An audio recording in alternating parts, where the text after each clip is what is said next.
Everyone thinks love starts with a first kiss. They're wrong. Real love starts with obsession disguised as suspicion.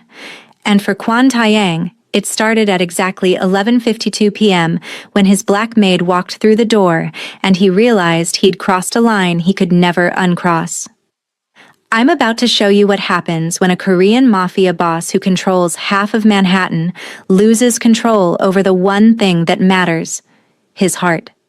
And trust me, by the end of this story, you'll understand why some obsessions are worth destroying yourself for. If you're ready for a romance that'll have you on the edge of your seat, hit that like button right now, because this ending will wreck you in the best way possible. The penthouse smelled like bergamot and leather. Expensive, curated, cold. Quan Taiyang stood by the floor-to-ceiling windows overlooking the Manhattan skyline, his broad shoulders rigid beneath a black silk shirt that cost more than most people's rent. The tattoo of a phoenix curled up his forearm, disappearing beneath the rolled sleeve. His jaw was sharp enough to cut glass, his dark eyes calculating, always 3 steps ahead of everyone in the room, even when the room was empty. Tonight, it was empty except for him. And he was waiting. The Rolex on his wrist read 11:47 p.m. She was late. Again. Taeyang didn't move, didn't check his phone, didn't pour himself a drink from the crystal decanter that sat untouched on the marble bar. He simply stood there, a statue carved from control and quiet rage, and waited for the sound of her key in the lock. Because Zara Mitchell had been coming home late every Tuesday and Thursday for 5 weeks now, and Quan Taiyang, who built an empire on information, on knowing every secret before it became dangerous, had no idea where she went. But wait, here's where it gets crazy. That ignorance burned worse than the scar across his ribs from a rival's blade 3 years ago, because Taiyang didn't just want to know where Zara went. He needed to know. The kind of need that wakes you up at 3 a.m., the kind that makes a man who's never lost control start tracking someone's phone location, analyzing their credit card statements, reviewing security footage frame by frame. The kind of need that should have terrified him, but didn't. At 11:52 p.m., the lock finally turned. Zara stepped inside, her locks pulled into a high bun, her deep brown skin glowing under the recessed lighting. She wore jeans and a simple cream sweater, her backpack slung over one shoulder. She looked tired, beautiful, completely unaware that he'd been standing in the shadows for 2 hours. She kicked off her sneakers by the door, always so careful, so respectful of his space, and headed toward the kitchen. That's when Taiyang stepped into the light. "You're late." Zara jumped, pressing a hand to her chest. "Jesus, Taiyang, you scared me." "Answer the question." Her dark eyes narrowed. It wasn't a question, it was a statement. "Where were you?" "Out." His jaw tightened. "Out where?" "Does it matter?" She moved past him toward the refrigerator, pulling out a bottle of water. Her movements were graceful, efficient. She'd been working for him for 8 months now, and she'd learned to navigate his space like it was her own. That familiarity used to comfort him. Now it felt like a threat. "Yes," he said quietly. "It matters." Zara turned, leaning against the counter. The exhaustion in her eyes was real, but so was the defiance. "I work for you, Taeyang. I don't work for you. There's a difference. You live in my home. In the guest quarters, which I pay for with my labor." She unscrewed the bottle cap. "I clean a 15,000 square foot penthouse, manage your dry cleaning, coordinate with your chef, and make sure your life runs smoothly. What I do with my 2 nights off a week is my business." Taeyang crossed the distance between them in 3 strides. He didn't touch her, didn't need to. He simply stood close enough that she had to tilt her head back to meet his eyes. Close enough that the bergamot of his cologne mixed with the faint floral scent of her body lotion. "Everything in my world is my business," he said softly. "Especially when it involves someone under my roof." Zara didn't flinch. "Then maybe I shouldn't be under your roof." And here's what nobody tells you about powerful men. The words hit him like a blade between the ribs. Not because they were cruel, but because they revealed the one truth he'd been avoiding. He didn't want her to leave. Not her quarters, not his penthouse, not his life. She pushed off the counter, moving around him toward the hallway that led to her quarters. "I'm tired. Good night." "Zara." She stopped but didn't turn around. Taeyang's hands flexed at his sides. He wanted to grab her wrist, pull her back, demand answers until she broke. But he'd learned long ago that power wasn't always about force. Sometimes it was about patience. "Who is he?" The question came out rougher than he intended. Now she turned. Confusion flickered across her face. "Excuse me? The man you're seeing. Who is he?" For a moment, she just stared at him. Then, impossibly, she laughed. A short, disbelieving sound. "You think I'm seeing someone? You disappear twice a week. You come back exhausted. You won't tell me where you've been." His voice dropped. "What else am I supposed to think?" Zara shook her head slowly, something like pity crossing her features. "You're supposed to think that I have a life outside of scrubbing your marble countertops, Taeyang. That's what you're supposed to think." She walked away before he could respond. The door to her quarters closed with a soft click that echoed like a gunshot in the silence. What Kwon Taeyang didn't know, what he couldn't know, because Zara Mitchell protected her privacy like a fortress, was that Tuesday and Thursday nights weren't about a man. They were about survival. 18 months ago, Zara had been a fourth-year English literature major at NYU with a 3.9 GPA and a full scholarship.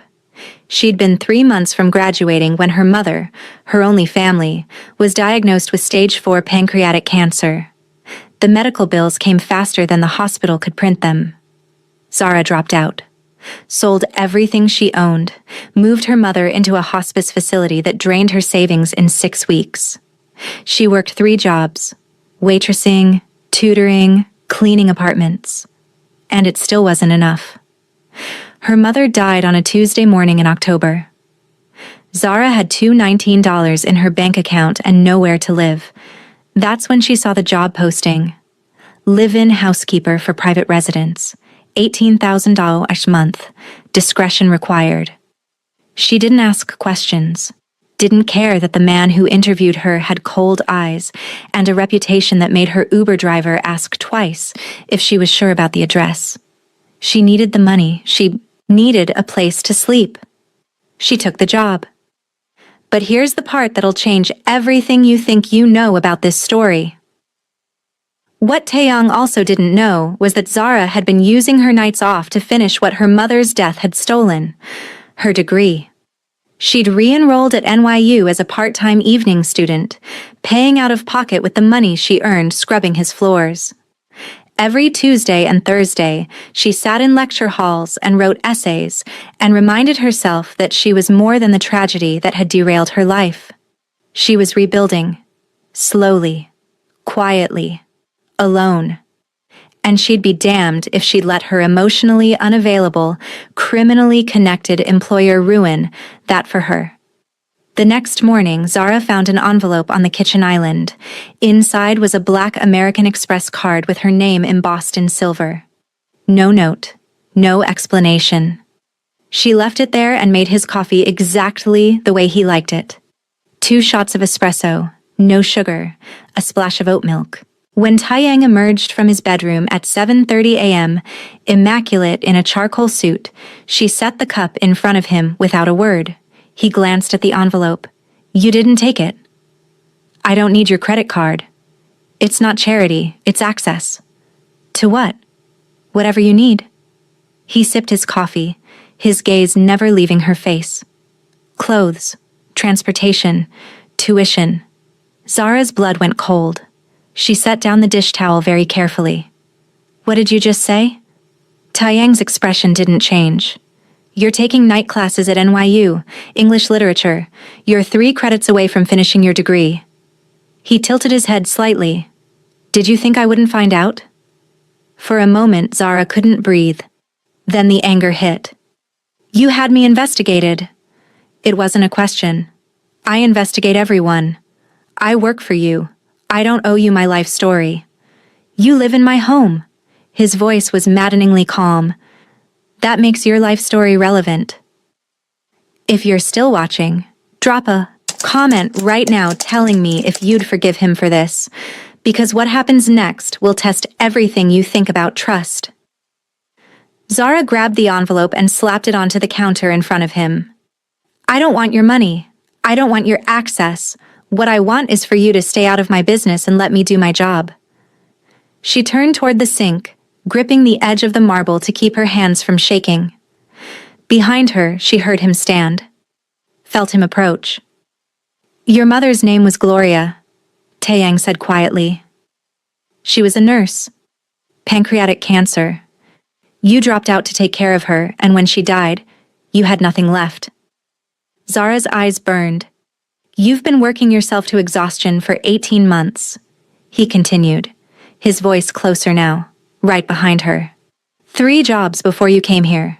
You sleep 4 hours a night, you skip meals, and you're still trying to finish what she wanted you to finish."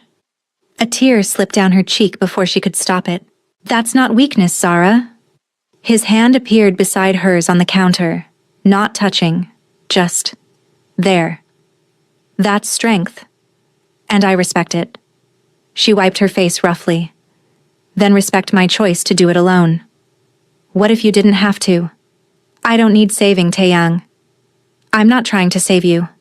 His reflection appeared in the darkened window in front of them, his face unreadable.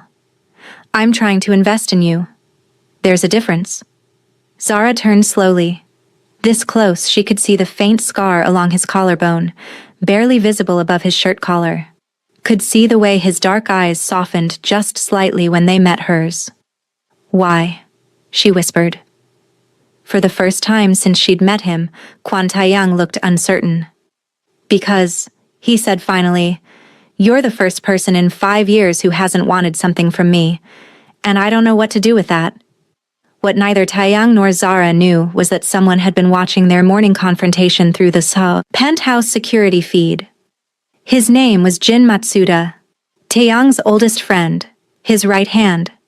The man who'd helped him build the Huang Empire from a single shipping container operation into a network that moved everything from rare antiquities to classified information across 3 continents. Jin sat in his own apartment 15 blocks away, watching the security footage on his laptop, and felt something dark twist in his chest. Jealousy was an ugly thing, especially when you'd been in love with someone for 7 years and watched them finally look at someone else the way you'd always wanted them to look at you. Everyone says jealousy destroys relationships. They're wrong. It destroys the person who can't let go. Jin had been there when Taeyang's ex-fiancée, Hana Lim, had betrayed him, had sold his shipping routes to a rival syndicate, and disappeared with $3 million in cash. Jin had been the one to find Taeyang afterward, beaten and bleeding in a warehouse, the Phoenix. Tattoo on his arm still fresh, and the engagement ring still in his pocket. He'd been the one to help Taeyang rebuild, and he'd been waiting, patiently, quietly, for Taeyang to finally see him. But now there was Zara Mitchell, beautiful, principled, completely unaware that she'd become the most dangerous person in Taeyang's world because she made him soft. And soft men didn't survive in their business. Jin closed the laptop and made a phone call. "It's me," he said when the line connected. "I need information on someone. Zara Mitchell. Everything. Where she goes on Tuesday and Thursday nights. Who she talks to. Who she texts." He paused. "And I need to know if there's anyone we can use to make her leave. Because if Jin couldn't have Taeyang's heart, he'd make damn sure no one else would either." Over the next 3 weeks, things changed. Taeyang stopped interrogating Zara about her nights away. Instead, he started leaving things for her. A new laptop on her bed with a note that said, "For your essays." A gift card to the NYU bookstore, a standing reservation at a quiet cafe near campus where she could study between shifts. Zara wanted to be angry about it, but the gifts weren't controlling. They were thoughtful. And that scared her more than his interrogations ever had, because she was starting to realize something terrifying. Quan Taiyang wasn't just her employer anymore. He was becoming someone she looked forward to seeing. Someone whose rare smiles made her heart skip. Someone who sat with her at 2 a.m. when she was stressed about a paper, not saying anything, just keeping her company while she worked. The tension between them shifted. It became something electric, dangerous. One night, Taeyang found her on the balcony at midnight, wrapped in a blanket, staring at the city lights. He didn't ask her permission, just sat beside her, close enough that their shoulders almost touched. "Can't sleep?" he asked. "Thinking." "About?" Zara glanced at him. The moonlight caught the sharp line of his jaw, the way his dark hair fell across his forehead. "About how this got complicated." "This?" She gestured between them. "Whatever this is." Taeyang was quiet for a long moment. Then, "Do you want it to be simple?" "I don't know what I want." She pulled the blanket tighter. "You're my boss. You're also someone who terrifies half of Manhattan. And somehow, you're also the person who remembers that I take my tea with honey and leaves books on my nightstand that you think I'll like. Is that a problem?" "Yes, because I'm starting to forget why I'm supposed to keep my distance." Taeyang turned to face her fully. "Then stop keeping your distance." "Taeyang, I know what I am, Zara. I know what I do." His voice was low, intense. "But I also know that I haven't felt like a human being in 5 years. Not until you walked into my home and refused to be impressed by any of it." Her breath caught. "You make me want to be better," he continued. "Not for the empire, not for the business, for you." "That's a lot of pressure to put on someone," she whispered. "I know." He reached out slowly, giving her every chance to pull away, and tucked a loose lock behind her ear. "But I've never been good at wanting things halfway. Here's what I learned the hard way. When someone shows you who they are through their actions, believe them." Zara was about to learn this lesson too. Before Zara could respond, her phone buzzed. She glanced at it and frowned. "That's weird." "What?" "My professor. She's emailing at midnight." Zara opened the message and felt her stomach drop. "She says there's been a complaint filed against me. Academic dishonesty. She wants to meet tomorrow to discuss my enrollment status." Taeyang's expression went cold. "That's impossible. You've never cheated." "I know that. But someone filed a formal complaint with evidence." Her hands were shaking. "If this goes through, I could be expelled. Everything I've worked for." "Show me the email." Zara handed him her phone. Taeyang read it twice, his jaw tightening with each line. Then he made a call. "Min, I need you to access NYU's administrative system. Now." He listened. "I don't care if it's illegal. Someone filed a false complaint against Zara Mitchell. I want to know who, and I want every piece of evidence they submitted." He hung up and looked at Zara. "This isn't random." "What do you mean?" "Someone's targeting you, and they're doing it to hurt me."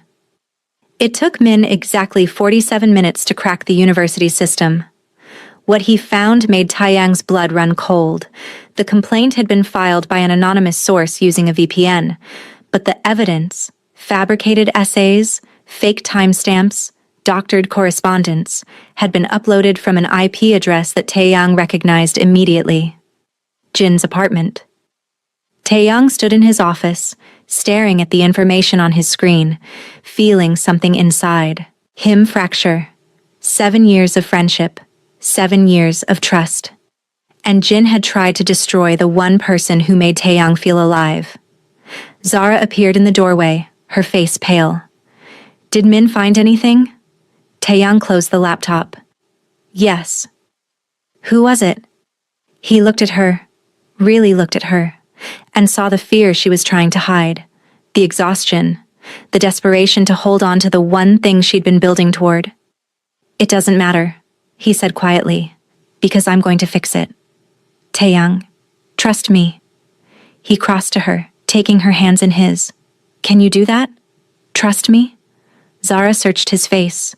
Then, slowly, she nodded. Go to your meeting tomorrow, Taeyang said. Answer their questions honestly. I'll handle the rest. Jin arrived at the penthouse the next morning like he always did, confident, familiar, unaware that Taeyang knew everything. Taeyang was waiting in his office. We need to talk, he said. Jin closed the door behind him. About what? About why you tried to get Zara expelled from NYU. For half a second, Jin's mask slipped. Then he smiled, cold and bitter. I don't know what you're talking about. Don't lie to me. Taeyang's voice was quiet, lethal. I have the IP records, the timestamps, the fake evidence you manufactured. He stood. Why? Why? Jin laughed, the sound hollow. Because I've spent 7 years watching you build walls around your heart, and the second some housekeeper walks through your door, you tear them all down for her? She's not— Don't! Jin's eyes blazed. Don't pretend this is about her degree or her mother or whatever sob story she sold you. This is about the fact that you finally looked at someone the way I've been waiting for you to look at me. The silence stretched like broken glass. I wasted 7 years loving someone who could never love me back. Here's what actually works. Letting go before it destroys you both. Jin, Taeyang said finally, his voice careful. I know. Jin's laugh was broken. You never saw me that way. I know, but I thought if I just waited long enough, if I just proved myself enough. He shook his head. And then she shows up, and suddenly you're buying her laptops and sitting with her at 2 a.m. and looking at her like she's the only thing in the room. So you tried to ruin her life. I tried to make her leave. Jin's voice cracked. Because loving you is killing me, and watching you love her is worse. Taeyang felt something in his chest twist painfully. You're my oldest friend, he said quietly. But if you ever come near Zara again, if you ever try to hurt her again, I will end you. Do you understand? Jin stared at him for a long moment. Then he turned and walked out. The door closed, and Kwon Taeyang sat down at his desk and called every contact he had at NYU. By the time Zara returned from her meeting, her complaint had been withdrawn. The fabricated evidence had been exposed as fraudulent. The anonymous source had been traced and discredited. Her professor had apologized profusely and assured her that her enrollment status was secure. Zara found Taeyang in his office, staring out at the city.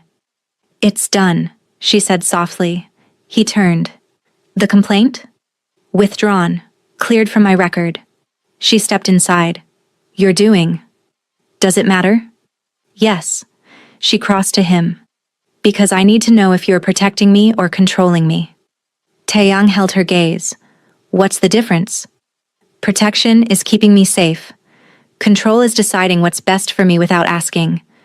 She stopped in front of him. Which one was this? Protection, he said without hesitation. Always protection. Zara studied his face, the exhaustion in his eyes, the tension in his shoulders. It was Jin, wasn't it? Taeyang didn't answer. He's in love with you, Zara said quietly. I know. And you chose me. I chose you the moment you told me I didn't own your nights off. Taeyang reached out, cupping her face gently. I chose you when you left my credit card on the counter. I chose you when you fell asleep on my couch with your textbooks scattered everywhere. His thumb brushed her cheek. I chose you, Zara. Every single day. Zara felt tears sting her eyes. I'm terrified, she whispered. Of me? Of this. Of wanting you. Of needing you. She pressed her hand over his. Of what happens when you realize I'm not worth the trouble. You think you're trouble? Taeyang's laugh was soft, disbelieving. Zara, you're the first peace I've felt in 5 years. He kissed her then, slow and deep and devastating. And Zara kissed him back, like she'd been waiting her whole life for permission to fall. Zara Mitchell graduated summa cum laude from NYU on a Saturday in May. Kwon Tae-young sat in the audience wearing a suit that cost more than most people's cars, surrounded by families with cameras and balloons, completely out of place and absolutely unbothered.